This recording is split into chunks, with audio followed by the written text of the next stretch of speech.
చరిత్ర సృష్టించినోడు ఇప్పుడు ఆ చరిత్రని తిరగరాయబోతున్నాడు. అబద్ధాల గోడల్ని బద్దలు కొట్టి నిజాలను రాగా మీ ముందుంచబోతున్నాడు. నిజమైన వార్తల కోసం వెంటనే డౌన్లోడ్ చేసుకోండి రా యాప్ని. ఓం నమ శివాయ, శ్రీమాతృ నమ.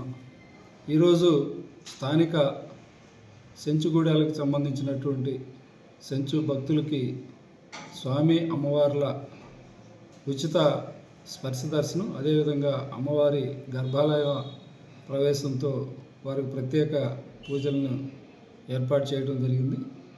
ఈ దేవస్థానం ఏర్పాటైనాక శ్రీశైల మహాక్షేత్రం ద్వాదశ జ్యోతిర్లింగం, అష్టాదశ శక్తిపీఠంగా మరి నెలవై ఉన్నటువంటి ఈ క్షేత్రానికి ఒక ప్రత్యేకత.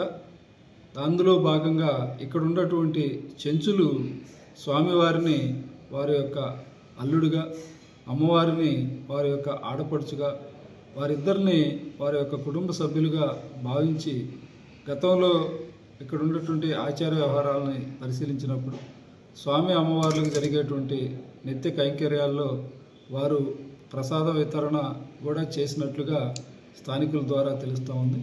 అలాంటి ఒక ప్రాధాన్యతని గుర్తించడం ద్వారా ఈ శ్రీశైల క్షేత్రం దినదినాభివృద్ధి చెందుతూ భక్తుల కొంగు బంగారం అయినటువంటి మరి మల్లికార్జున స్వామి, భ్రవరాంబ మాత వారిద్దరి యొక్క మరి దర్శన భాగ్యం అనేక వేల మందికి వారికి కొంతమంది ఆర్థిక పరంగా ఉన్నటువంటి రేటు ప్రకారం కొనుగోలు చేసి, కొంతమంది మామూలు సమయాలను బట్టి వారి వారి దర్శనాలు పూర్తి చేసుకుంటూ ఉన్నారు.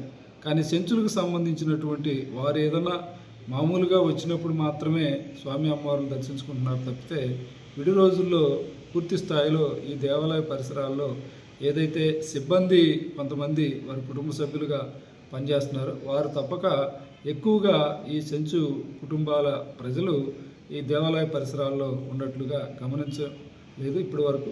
అలాంటి దాన్ని నూతనంగా మరి ప్రభుత్వం ఏర్పడ్డాక గౌరవ ముఖ్యమంత్రి వర్యులు శ్రీ నారా చంద్రబాబు నాయుడు గారు, అదేవిధంగా కూటమి ప్రభుత్వం వారు ఏదైతే ఈ దేవాలయాల పట్ల వారికి ఉన్నటువంటి ఒక మంచి అభిప్రాయం, అదేవిధంగా భగవంతునికి భక్తునికి ఎక్కడా కూడా ఎటువంటి ఈ యొక్క చిన్న చిన్న వ్యత్యాసాలు కానీ ఏవి కూడా ఉండకుండా భక్తుడు భగవంతుడిని స్వయంగా దగ్గరగా చూసేటువంటి అవకాశం కల్పించడం అనే లక్ష్యంలో భాగంగా ఈరోజు వారికి స్పర్శ దర్శనాన్ని స్వామివారి దగ్గర అమ్మవారి గర్భాలయంలో మరి కుంకుమ ప్రసాద విసరణ ఇలాంటివి, తర్వాత వెనక వైపు మనం రోజువారీగా ఇచ్చేటువంటి అన్నప్రసాద వితరణ, మన అన్నప్రసాద శాలలో వారందరితో కలిపి నేను గౌరవ చైర్మన్ గారు ఇద్దరం కూడా ఈరోజు ఒక ప్రత్యేక కార్యక్రమంగా మనం పాల్గొనడం జరిగింది.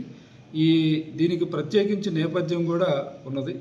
ఎందుకంటే మన దేవాలయం నేను పదవి బాధ్యతలు స్వీకరించినాక మనకు వచ్చేటువంటి ఏవైతే ప్రతిరోజు వచ్చేటటువంటి కార్యక్రమాలు ఉంటాయో వాటిల్లో గ్రామోత్సవాల సందర్భంగా జరిగేటువంటి మరి ఉత్సవాలకి ఈ యొక్క చెంచుగూడెలకు సంబంధించినటువంటి వారిని కొంతమందిని ప్రత్యేకించి ఆహ్వానించి వారి యొక్క సాంప్రదాయ నృత్య రీతులు ఏవైతే ఉంటాయో ఆ నృత్య రీతులకు సంబంధించినటువంటి వారిని మొదటి వరుసలో, అంటే సాంస్కృతిక కార్యక్రమాలు అనేక మనం ఏర్పాటు చేస్తాం. కానీ వాటన్నిటికంటే ముందు స్వామి అమ్మవార్ల యొక్క ఉత్సవం ముందు వారు ముందు వరుసలో నడిచేటట్లుగా వారి యొక్క నృత్య ప్రదర్శనతో ఆ కార్యక్రమం పూర్తయ్యేంత వరకు ఆశాంతం వారిని భాగస్వాములు చేయటం అనేది చేస్తూ ఉన్నాం. తర్వాత ఈ దైవపరమైనటువంటి కార్యక్రమాలు జరిగేటప్పుడు మనకి శ్రావణ మాసంలో, కార్తీక మాసంలో ఈ సువాసినులు ఎవరైతే మరి సెంచు స్త్రీలు ఉంటారో వారికి జరిగేటువంటి వరలక్ష్మి వ్రతంలో ప్రత్యేక ప్రాధాన్యత ఇచ్చి 4 వారాల్లో 2 వారాలు వారికి కేటాయించడం ద్వారా సుమారు 1600 కుటుంబాలకు ప్రత్యక్షంగా మనం ఈ పూజల్లో కార్యక్రమంలో పాల్గొని వారి దగ్గర నుంచి ఎటువంటిది లేకుండా మనమే దేవస్థానం తరపున అన్ని ఏర్పాట్లు చేయటం జరిగింది.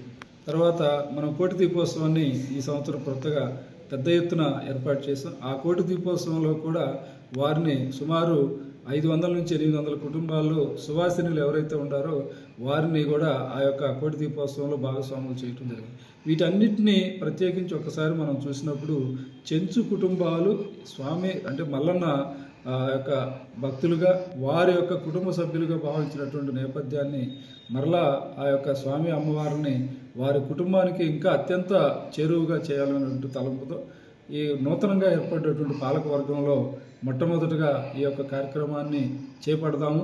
అదేవిధంగా గౌరవ చైర్మన్ గారు రమేష్ నాయుడు గారు కూడా మేము మాట్లాడుకున్న క్రమంలో మొన్న పోయిన నెలలో జరిగినటువంటి ఈ పాలకవర్గ సమావేశంలో ఈ యొక్క అజెండాగా పెట్టి ప్రతి నెల ఏదైతే చివరి వారంలో రెండవ అంటే మంగళవారం నాడు మనం ఈ కార్యక్రమాన్ని చేపట్టి సుమారు నాకు తెలిసినంత వరకు ఒక 20 ఆవాస గూడాలు ఉన్నాయి. ఆవాస గూడాల్లో ఒక్కొక్క గూడెంకి మనం ఒక 500 నుంచి 600 మందికి తక్కువ కాకుండా మనం ఏర్పాట్లు చేసి PYTDA తోటి సమన్వయం చేసుకోవడం ద్వారా వారిని ఇక్కడికి పిలిపించేసి స్వామి అమ్మవార్ల యొక్క స్వామివారి స్పర్శ దర్శనం, అమ్మవారి యొక్క మరి గర్భాలయ ప్రవేశాన్ని రెండింటిని కూడా ఏర్పాటు చేసి ఆ రోజు వారికి ప్రత్యేకంగా మరి ఈ కార్యక్రమాన్ని దాంతోపాటు ప్రసాద వితరణ చేయడం ద్వారా వాళ్ళ కుటుంబాలు ఆనందంగా స్వామివారు అమ్మవారిని వారు ఏదైతే కుటుంబ సభ్యులుగా మానసికంగా భావిస్తారో అలాంటి దాన్ని ఆధ్యాత్మికంగా అత్యంత దగ్గరగా ఏర్పాటు చేయాలనేటువంటి పాలకవర్గం తీసుకున్న నిర్ణయాన్ని ఈరోజు అమలు చేయటం జరిగింది. వారి యొక్క ఆనందాన్ని ప్రత్యక్షంగా ఈరోజు చూసినప్పుడు వారు డప్పులు అదేవిధంగా వారు సింధులు వేస్తూ ఈ కార్యక్రమంలో కుటుంబ సమేతంగా పిల్లా చెల్లతోటి పాల్గొని చాలా ఆనంద డోలికలతోటి ఈ కార్యక్రమానికి సహకరించారు. అదేవిధంగా భక్తులందరూ కూడా వారి యొక్క ఆనందాన్ని చూస్తూ తరించడం అనేది జరిగింది. అది దేవస్థానానికి కూడా అభివృద్ధి పరంగా చూసినప్పుడు చాలా మంచి చర్యగా భావిస్తున్నాను. ఓం నమః శివాయ, శ్రీమాత్రే నమః. మరిన్ని వీడియోస్ కోసం ఛానల్ ని సబ్స్క్రైబ్ చేయండి. లేటెస్ట్ అప్డేట్స్ కోసం వాట్సాప్ ఛానల్ ని ఫాలో చేయండి. అండ్ లింక్ డిస్క్రిప్షన్ లో ఉంది.